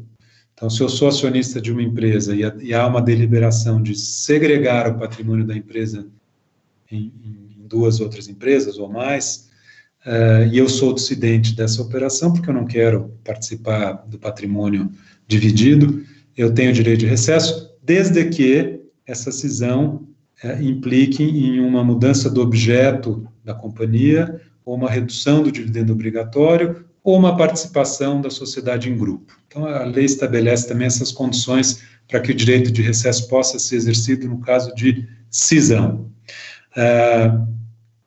Também existe o direito de recesso no caso da incorporação de ações. Então, se eu sou um acionista de uma empresa cujas ações foram incorporadas por deliberação também majoritária, dissidente, eu também terei o direito de recesso. Também nós temos o direito de recesso, então, esse é o direito de recesso previsto no artigo, no artigo 252, é o que trata da operação de incorporação de ações. No artigo 256, foi o que o Marcelo falou há pouco, o recesso acontece se se a operação for relevante de compra de controle de uma companhia por uma companhia aberta, se houver essa necessidade de deliberação em assembleia e houver aqueles requisitos de relevância, o acionista dissidente também pode pedir o recesso. E, por fim, o artigo 264, que é um artigo que trata de uma operação de incorporação controlada por controladora. Então, uma situação específica de incorporação, onde o acionista da empresa, que vai ser o acionista controlador da empresa que vai ser incorporada é o próprio incorporador. Então, o que acontece? O acionista minoritário da empresa controlada, ele vai estar sujeito a uma situação que tem um conflito, né, entre o controlador da empresa incorporadora e o minoritário da empresa incorporada, né? Não há uma negociação entre dois grupos de acionistas, é o mesmo controlador que decide nas duas empresas sobre a transação, sobre a operação. Então, a lei prevê alguns critérios de comparação da relação de troca oferecida na incorporação, porque a incorporação o que é uma troca de ações. Eu sou acionista de uma empresa, com a incorporação passo a ser acionista de outra e vou receber novas ações da empresa incorporadora numa relação de troca que me é imposta pelo controlador.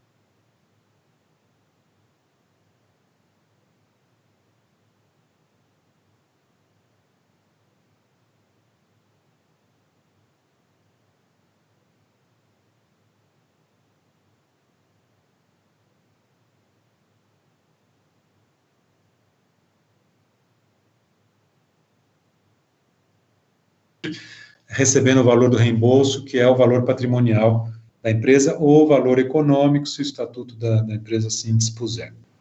Então, essas são as hipóteses de recesso que dão uma proteção para o minoritário. Nas companhias abertas, essa proteção não é tão relevante, não costuma ser tão relevante, porque normalmente o valor patrimonial das ações, que seria pago para o acionista dissidente que exercesse o recesso numa operação em que ele que não concordou, em geral o valor de bolsa é maior do que o valor patrimonial a que ele teria direito pelo recesso. Então, não vale a pena você vender no recesso, sair da companhia, se você pode vender em bolsa a um valor maior, não é? Então, nas companhias abertas, o recesso não costuma ser uma grande proteção do acionista, mas pode ser que seja, às vezes pode ter o valor econômico, ou o valor patrimonial pode ser maior do que o valor de bolsa, acontece também.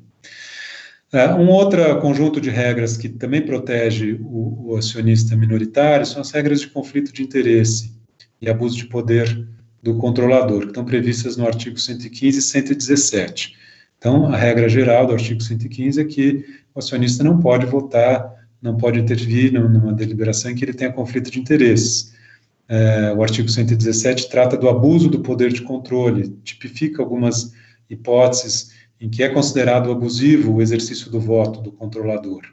Então, esses são mecanismos de proteção do minoritário numa reorganização societária em que você tenha deliberação do controlador para fazer aquela operação, né, de incorporação, de cisão, de incorporação de ações.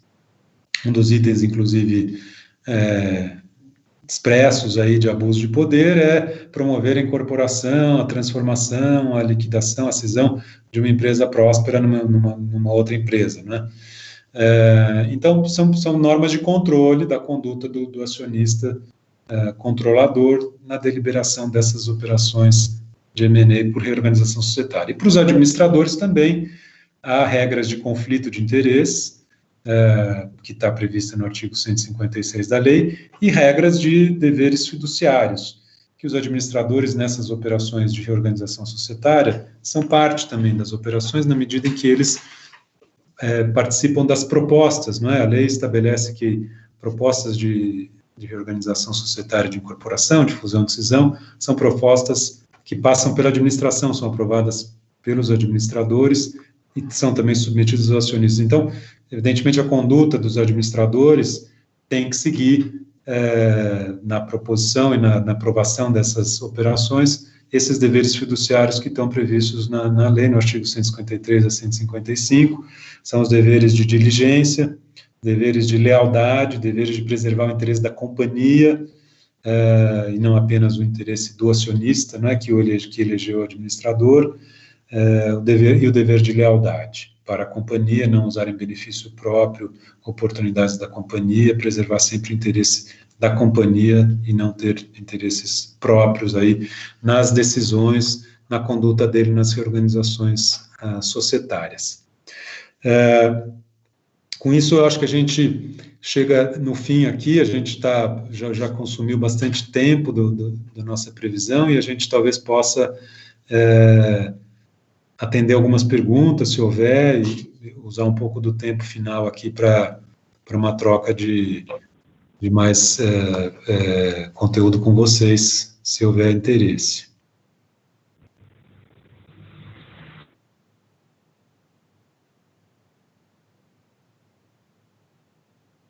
Uma delas, que na verdade a gente recebeu mais de uma vez, o pessoal queria entender um pouco mais acerca de qual a diferença entre o direito de primeira recusa e o direito de primeira oferta. Tá. Bom, as restrições à transferência de ações, isso é um tema contratual, não é? Não há previsão na lei DSA e nenhuma legislação dessas regras, né? De regras chamadas de restrição à transferência de ações. Então, os acordos de acionista que podem costumam tratar de regras de restrição à transferência de ações são o documento onde esse tipo de regra aparece. Normalmente, a restrição de transferência de ações é o direito de preferência, não é? O direito de preferência, uma parte tem o direito de adquirir as ações da parte que deseja vender, nas mesmas condições que um terceiro oferecer, esse direito de preferência. E ele também tem variações, porque o direito de preferência é muito puro, não é? Para quem quer vender, é difícil você conseguir de um terceiro uma proposta definitiva, com todas as condições do negócio, especialmente que nós estamos falando de uma venda de um negócio, de uma empresa, e não de um bem isolado, em que a contratação é complexa, não é? Você não tem um preço, não é como comprar e vender um carro, onde você tem o preço do carro, a forma de pagamento, e você entrega o carro contra o pagamento. Numa empresa, numa participação societária, é mais difícil, você tem muitas condições do negócio que normalmente estão tratadas num contrato complexo que tem uma negociação longa. Então, para você chegar ao ponto de uma parte exercer o direito de preferência, você tem que estar avançado na negociação, e os interessados em comprar, muitas vezes não têm esse interesse de ter a despesa, não é?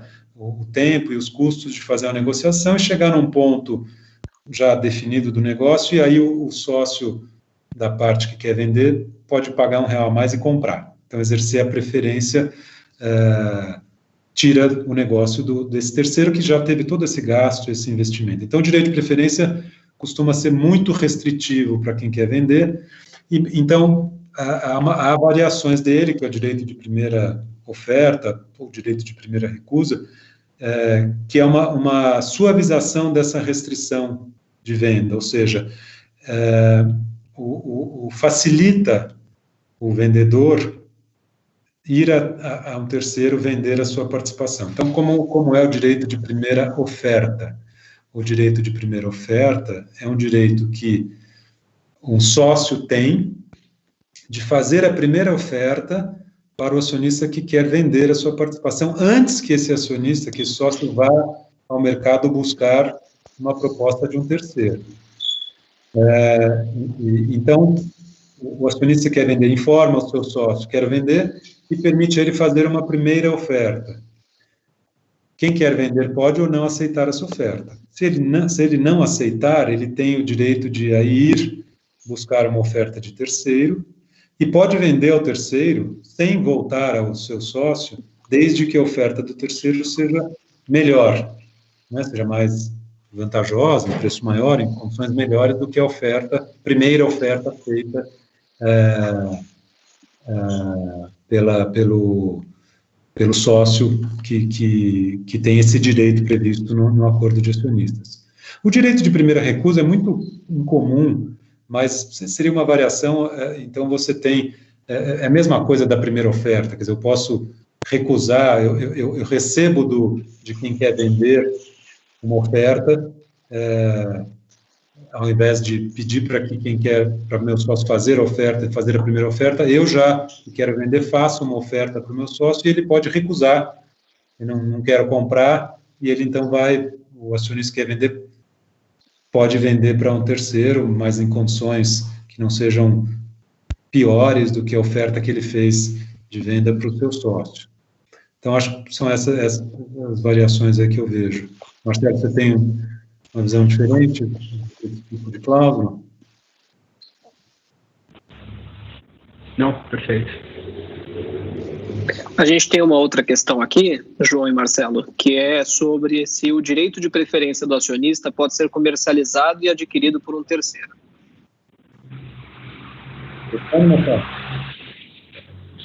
Bom, direito de preferência para subscrição de ações, então o direito de preferência que está previsto na lei, no artigo 171, esse pode, como eu falei, tanto em companhias fechadas quanto companhias abertas, você pode negociar, você pode ceder, você pode vender esse direito de preferência. Nas operações em que a gente está fazendo a aquisição por uma subscrição, né, ou seja, um acionista está entrando nessa companhia nova, injetando capital, é inerente dessa operação que alguém está cedendo para esse terceiro o seu direito de preferência. Até poderia tentar fazer essa operação via sobras, né, que é aquele outro conceito que eu falei, de você faz um aumento e aí o que sobra você oferece, tá, mas é muito difícil. Então, toda operação em que você tem particular, um contrato particular, em que um acionista, um terceiro, está ingressando na companhia, pondo dinheiro no aumento de capital, via de regra, o controlador ou outros estão cedendo o direito de preferência para esse terceiro. O direito de preferência, que é o que o João comentou, que é o direito de preferência para transferência de ações, que é esse negociado, né, em acordo de acionistas, aí já é mais delicado. A gente tem aí casos interessantes de um terceiro que compra um direito ou financia ou compra um direito de preferência no acordo de acionistas para poder fazer uma operação que perdeu antes, mas aí é muito mais complicado, tem todas as peculiaridades negociais. Eu acho que a pergunta acho que estava fazendo referência ao direito de preferência de aumento de capital, e que a resposta, na minha visão, é sim, pode ser negociado. Eu acrescentaria na compra e venda, né, na compra e venda particular, em que há um acordo de acionistas que prevê o direito de preferência, eu entendo que o direito de preferência não poderia ser negociado, não deveria ser negociado, porque quem tem a preferência é a parte, e é uma companhia, né, no cenário de companhia fechada, de venda de ações existentes, não de subscrição, como o Marcelo falou, não deveria haver essa negociação do direito de preferência. Agora, é discutível que eu posso exercer o meu direito de preferência e, subsequentemente, revender a participação para quem eu quiser. Então, eu poderia ter aí uma contratação já com o terceiro de revender a participação, quer dizer, não transferir. De fato, talvez eu possa dizer, você transferiu o direito de preferência, mas eu tive atos jurídicos separados. Aí tem uma discussão de conduta, né, de boa-fé ou de fraude, e aí depende de como está regulado o direito de preferência e esse acordo de acionistas. Não acho que a resposta é sempre não pode nunca ou pode sempre. É uma questão de interpretação contratual. Perfeito. A gente tem uma última pergunta aqui para fechar, que é se nos contratos de M&A o abuso de minoria pode ser um problema. A gente estava discutindo por último da questão da proteção aos minoritários, esse daqui seria do abuso por parte deles, se os acionistas minoritários utilizando assim de strike suits para obter benefícios, etc. Se vocês já encararam problemas desse gênero na experiência de vocês, ou se há alguma solução para esse tipo de problema. Eu acho que a discussão do tratamento dos acionistas minoritários, ela é sempre difícil, não é? Porque você tem sempre uma perspectiva de valor diferente entre o controlador e o minoritário. O controlador acha que o que ele está oferecendo em termos de tratamento igualitário ou de tratamento quando há compensação para o minoritário é bom, e o minoritário acha que ele está recebendo menos do que ele deveria receber. Então, essa discussão de valor, ela sempre ocorre, ou perspectivas diferentes, né? E sempre o minoritário quer receber mais, se ele vai, seja num tag-along, num fechamento de capital, ou mesmo numa operação que não é uma oferta pública, que é uma troca de ações apenas, e o controlador pode ter um interesse conflitante e ele não votar, o minoritário pode, então, exercer esse papel mais ativamente e buscar uma negociação através de uma pressão, numa ação judicial ou num bloqueio de voto, onde ele não concorda em votar. Então, isso acontece, acho que é parte do jogo, né? Parte da negociação comercial de preço dessas operações. Eu tenho um direito de ser ouvido no negócio, seja porque o controlador não pode exercer o voto, seja porque eu tenho o direito de questionar o preço oferecido pelas regras da lei, ou a conduta, eu posso questionar a conduta também do controlador na fixação do preço, da relação de troca, eu vou exercer esse direito para tentar melhorar a minha posição. Às vezes existe abuso, evidentemente, né? Mas não há previsão na lei de abuso de poder de minoria. Evidentemente, qualquer pessoa que abusa do seu direito pelo Código Civil e causa dano ao outro pode ser responsabilizado. Então, mas eu nunca vi, em tema societário de M&A, o minoritário ser processado por ter exercido abusivamente um direito no âmbito de um M&A. Em geral, o minoritário exerce, pode até ser considerado abusivamente, mas ele consegue negociar, às vezes, e muitas vezes melhora para ele, minoritário, a condição comercial do deal.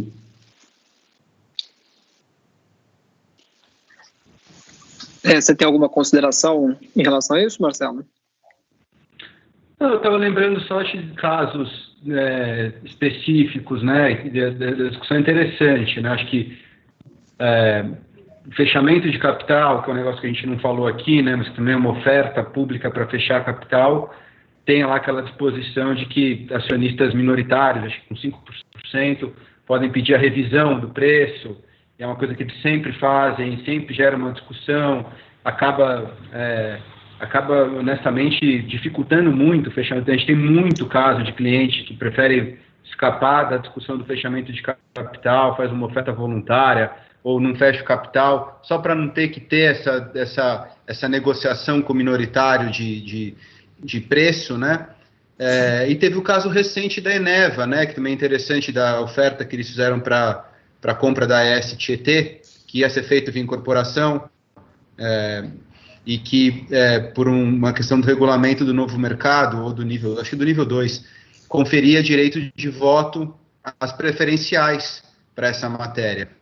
E a AES ainda é daquelas companhias SAs que dava para ter 1/3 de ordinária e 2/3 de preferencial, então tem mais preferencial que ordinária, e todas as ações tendo direito a voto, os preferencialistas tinham maioria para decidir sobre essa operação.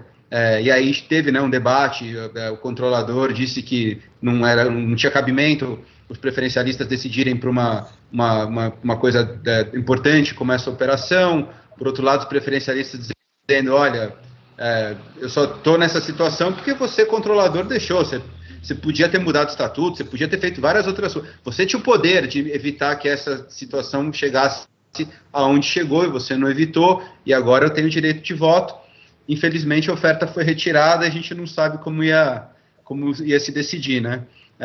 Mas é um tema interessante. Eu tenho uma opinião, mas tem muita gente ouvindo, eu vou me reservar o direito de não manifestar, porque eu pode ser que eu tenha que usar outra, ou no sentido contrário do que eu acho no futuro, então eu vou ter que me preservar aqui. até em vista do tempo, João e Marcelo, a gente vai ter que encerrar por hoje, e agradeço muitíssimo a vocês, mas espero que a gente possa contar com a participação de vocês em futuros eventos também do centro. Sem dúvida, é um prazer. A gente adora falar desse tema. LDSA é muito bacana, é incrível como a gente tem ferramentas, instrumentos, e como é bacana estudar, e é o nosso meio, então a gente, com o maior prazer, participa em outros eventos. Muito obrigado. A gente que agradece. Então, nós nos vemos na semana que vem, na terça-feira, para a aula de número 4, sobre estruturas das operações de M&A, às 20 horas, com o Carlos Lima e o Luiz Fernando Lockman, sócio e associado do Pinheiro Neto Advogados. Então, a gente gostaria de agradecer a participação de todos, especialmente a do João e do Marcelo, que reservaram o tempo deles não só para preparar a aula, mas também para estar aqui conosco por quase 2 horas, e desejar um bom fim de semana a todos. Obrigado.